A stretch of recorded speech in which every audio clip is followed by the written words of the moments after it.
This is Live for Love TV. Live for Love TV. Yes, I am. One step more. One step more. One step more. Until you reach your goals. One step more. Save them soul. One step more. One step more. How good it is to reach the Live for Love TV. This is Live for Love TV. Live for Love TV.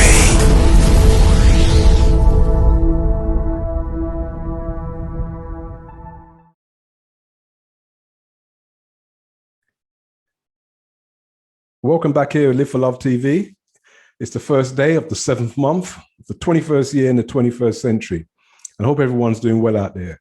Today, we're going to deal with the Euros. We're going to talk a little bit about the Euros, not the actual Euros, but about football and racism in football. And I want to be clear because I know we have people in America, Canada, and those places. I'm talking about football, the game where you use almost every player, barring the goalkeeper, uses his foot to the ball. I'm not talking about what they call American football. And they try to say, well, I should say soccer. I'm not going to say soccer. I'm saying football because it's foot to the ball, foot to the ball. Good. Okay, so we've got that clear.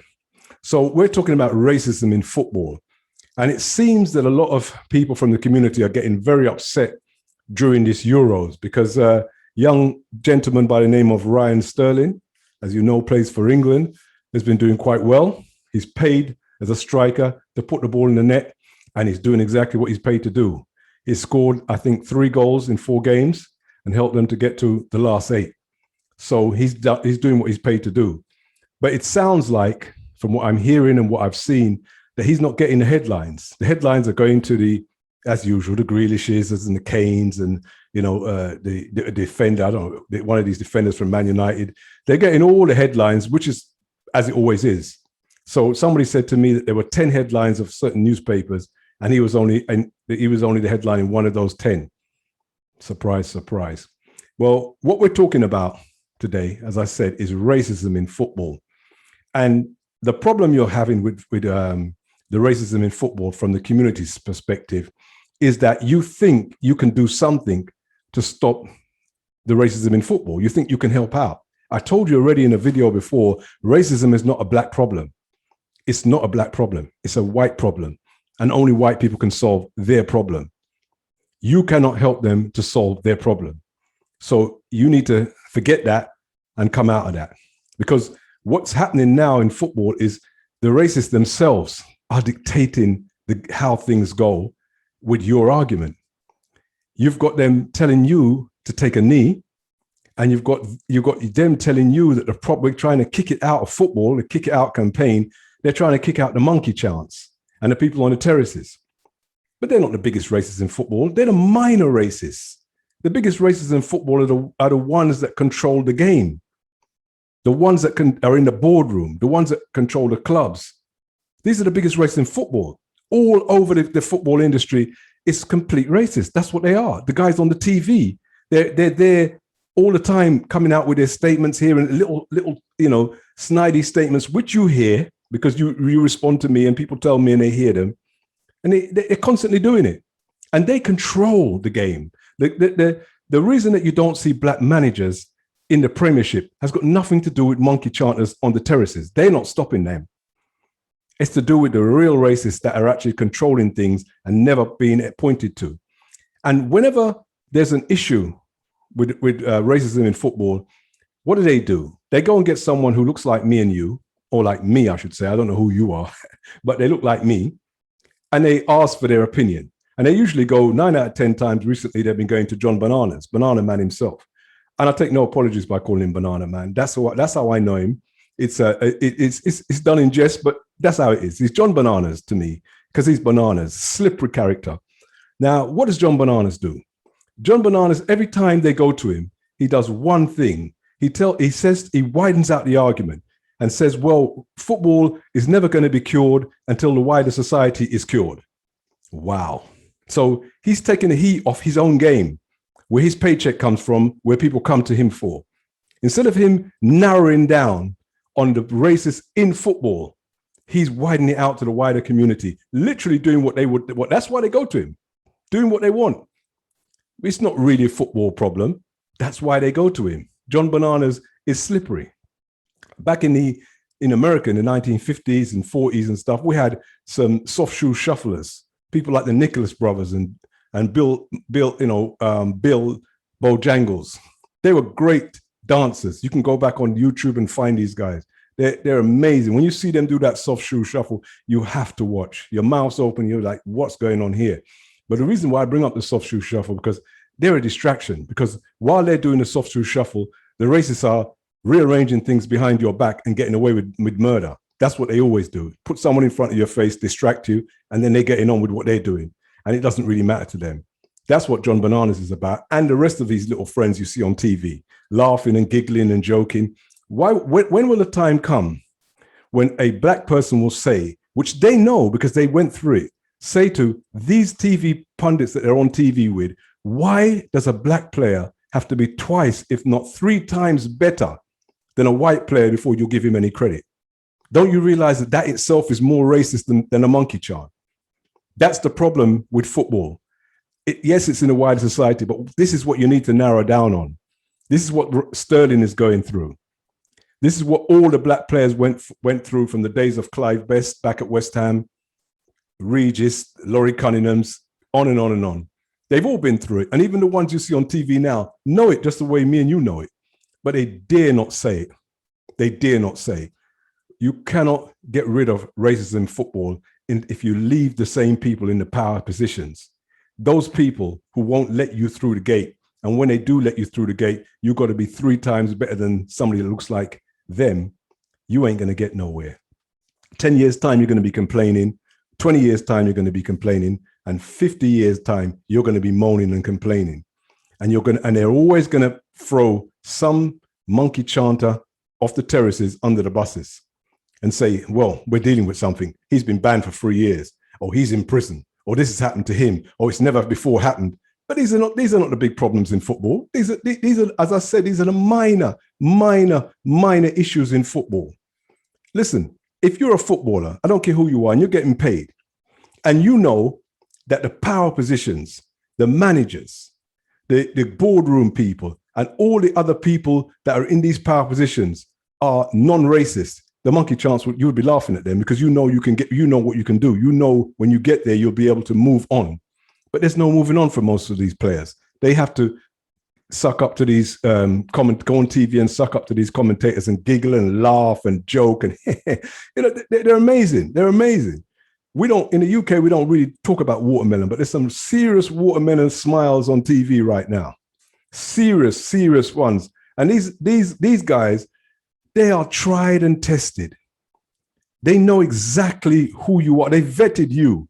And because you believe, just like the racist told you, that you were a good player, and therefore you're there for your maybe you were a yes sir, no sir, 3 bags full sir kind of player.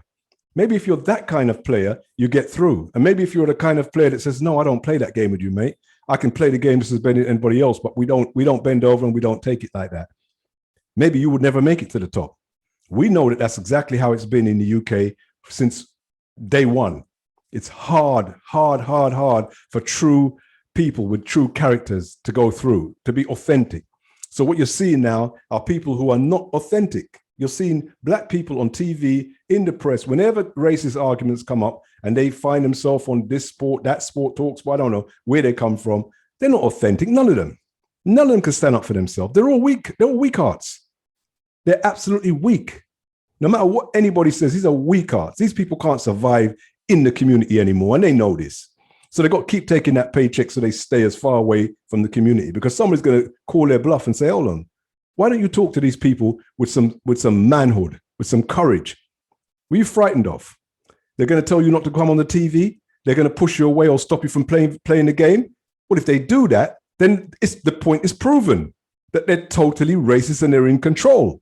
So trying to argue your way through that, oh, well, maybe we can change it one day and maybe you can't change nothing. You ain't going to be able to change a single thing without courage, without authenticity. And you don't have that, and you've never had it, and you're not going to have it anytime soon from what I can see. So for all of you young guys, the young people that are coming through in football, do your best, play the best you can. I know how the system runs. It's not just in football where you have to nod, wink, and all that to get through. I know it's all over the game, but what you must understand is there's never going to be a particular amount of money that you have in your pocket where you're going to find your strength and your courage. No amount of money gives you courage. Remember, I told you this. No amount of money. So when you become a millionaire, multi-millionaire, and maybe even a billionaire in the future, you're not going to find courage then.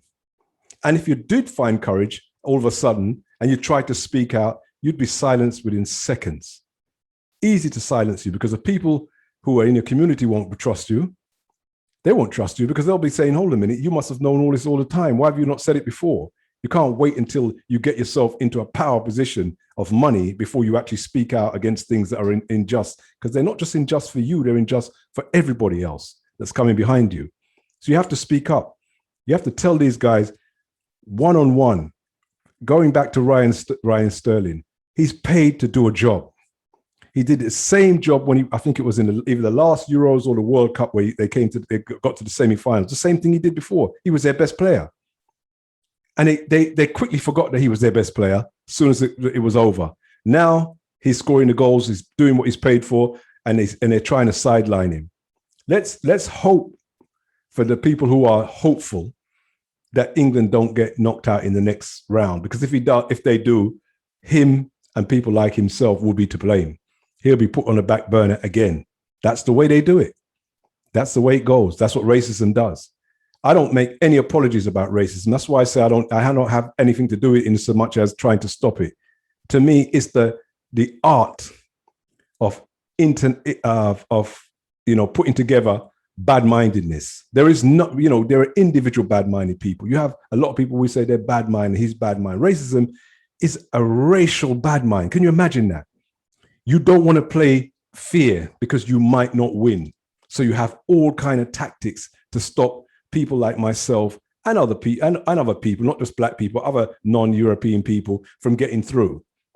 And that's the heart of bad mind.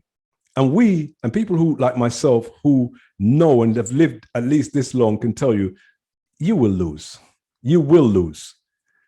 I can't say how you're going to lose, and I can't say when you're going to lose, but you will lose. That can never survive. The only thing you can do is keep it going because your fear says, well, if these people get through, they'll take over. My children won't be able to compete with their children. That's your problem. If you set something up and you want it to be fair as a human being, that's the way it should be. You shouldn't be rooting for your child just because, or rooting for people's children just because of their race. They've got a lot of us doing that. I watch tennis. There's hardly anybody in the male's tennis black that you can watch. There's nobody on any level, and I watch it and I enjoy it because it's played to a high level.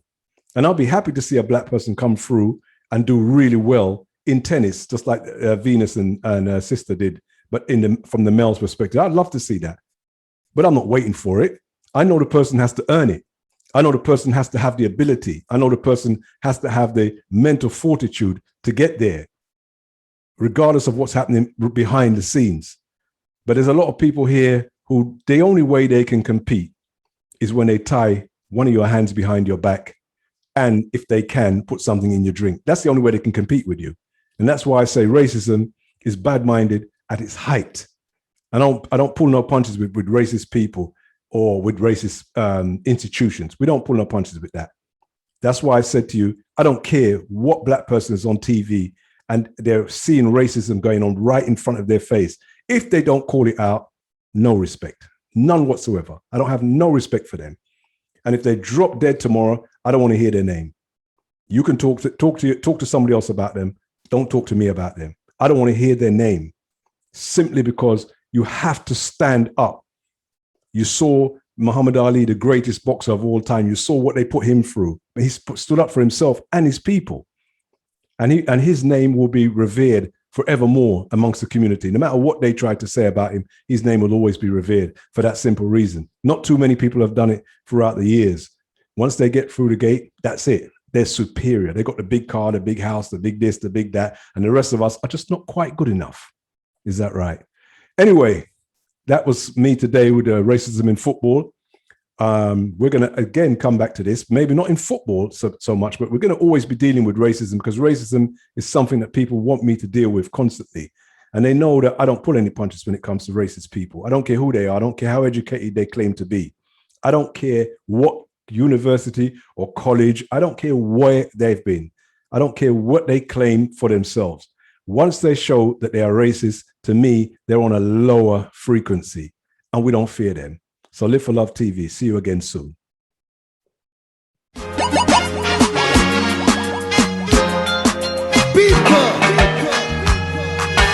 one step more, one step more, one step more, one step more, until you reach your goal.